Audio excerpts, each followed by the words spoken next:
GST notice under GST act.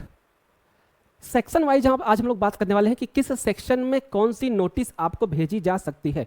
सभी businessman के अंतर्गत, सभी बिजनेसमैन के अंदर एक पूरा तरीके से डर है जीएसटी नोटिस को लेकर। ध्यान दीजिएगा, जो प्रैक्टिशनर है उसके अंदर तो है ही है, जो बिजनेसमैन है उसके अंदर भी है। एक जीएसटी का पूरा एकदम माहौल बन चुका है कि जीएसटी की नोटिस कभी भी आ सकती है और जीएसटी के अधिकारी कभी भी आपके दुकान पे आ सकते हैं। तो सबसे पहले हमको ये पता होना चाहिए कि एक्चुअल में किस सेक्शन के अंतर्गत क्या कार्रवाई की जा सकती है।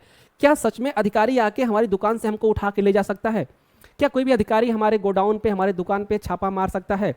तो क्या छापे की स्थिति में पूरा दुकान सीज हो सकता है, पूरा प्रोडक्ट सीज हो सकता है? इन सभी की जानकारी के लिए आप फॉलो करिए मिश्रा एसोसिएट फर्म को, और आप लोग इस चैनल को सब्सक्राइब करिए, जिससे आपको जीएसटी इनकम टैक्स से रिलेटेड सारी जानकारी इस चैनल के माध्यम से मिलती रहती है। तो चलिए हम देखते हैं सेक्शन वाइज जीएसटी नोटिस। सबसे पहले हम बात करें कि जीएसटी डिपार्टमेंट विभिन्न सेक्शन के अंतर्गत आपको जीएसटी नोटिस भेजता है या जारी करता है। प्रत्येक नोटिस का प्रत्येक ऑब्जेक्ट होता है, प्रत्येक उद्देश्य होता है। तो सबसे पहले हमें यह पता होना चाहिए कि किस सेक्शन का क्या ऑब्जेक्ट है, पर्पज क्या है नोटिस भेजने का। ठीक है, तो हम सेक्शन वाइज थोड़ा सा समझ लेते हैं क्या भैया। पहला सेक्शन है सेक्शन 46। ध्यान रखिएगा, सेक्शन 46 में जो है नॉन फाइलिंग रिटर्न।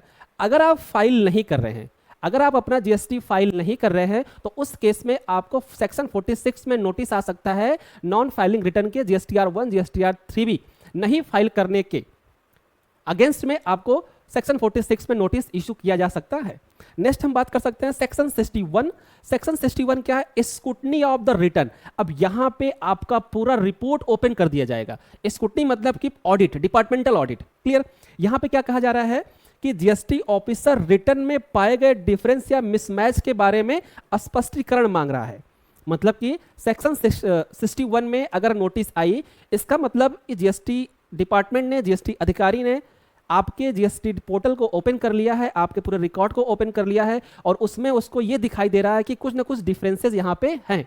तो उस डिफरेंसेस को स्पष्टीकरण मांगने के लिए सेक्शन 61 में आपको नोटिस इशू किया जा सकता है। इसमें कोई डरने वाली बात नहीं है।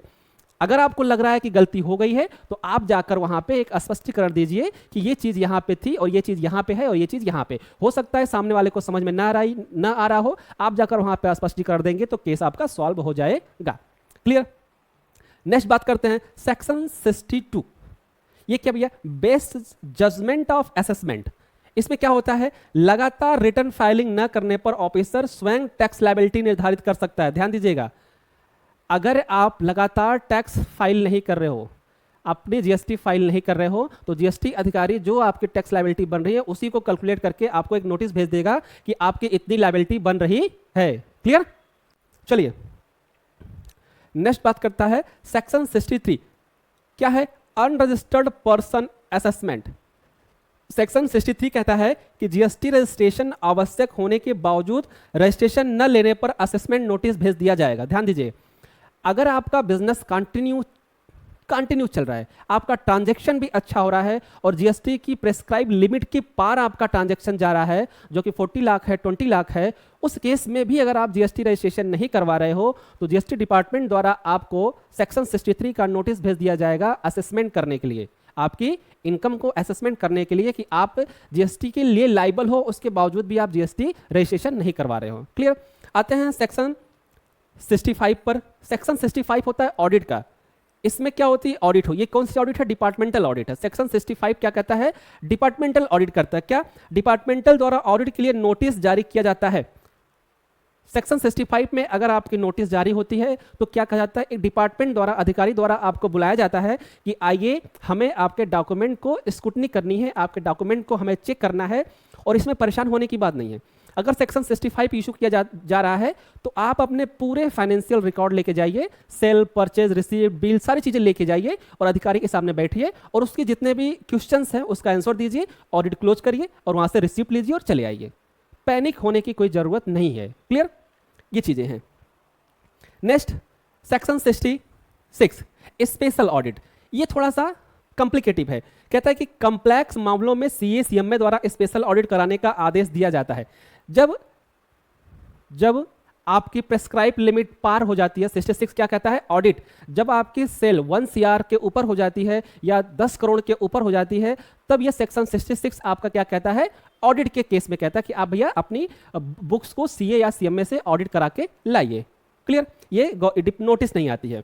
अगला सेक्शन 67 कहता है इन्फेक्शन सर्च ऑफ सैनिटाइज, करा कि टैक्स इवीजन की आशंका होने पर किसी भी अधिकारी को यह पता चलता है कि आप जीएसटी चोरी कर रहे हो, किसी भी अधिकारी को अगर ये पता चला कि आप जीएसटी चोरी कर रहे हो, तो उस केस में वो सेक्शन 67 में आपको नोटिस इशू करके आपको बुलाया जा सकता है या अधिकारी खुद जाके वहां पर चेक कर सकता है।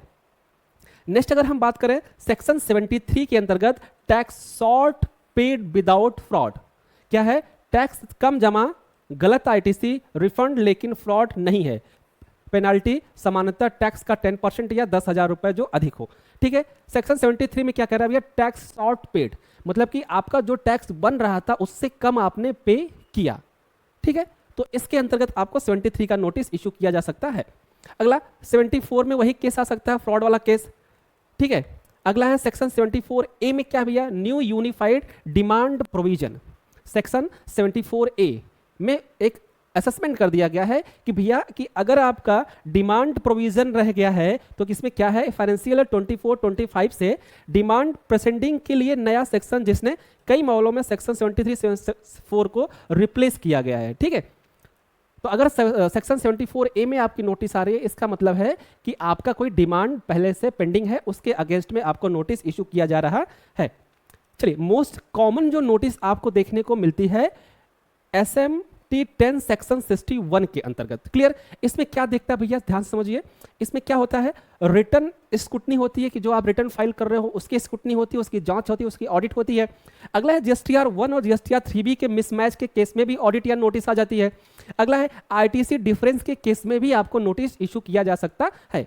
क्लियर, ये मोस्ट कॉमन जीएसटी नोटिस के फैक्टर हैं। अगर आप इसको बचा के चल रहे हो, इसको पूरी तरीके से वेरीफाई करके चल रहे हो, तो आपको किसी भी जीएसटी का नोटिस का सामना करना नहीं पड़ेगा कभी भी। क्लियर, चलिए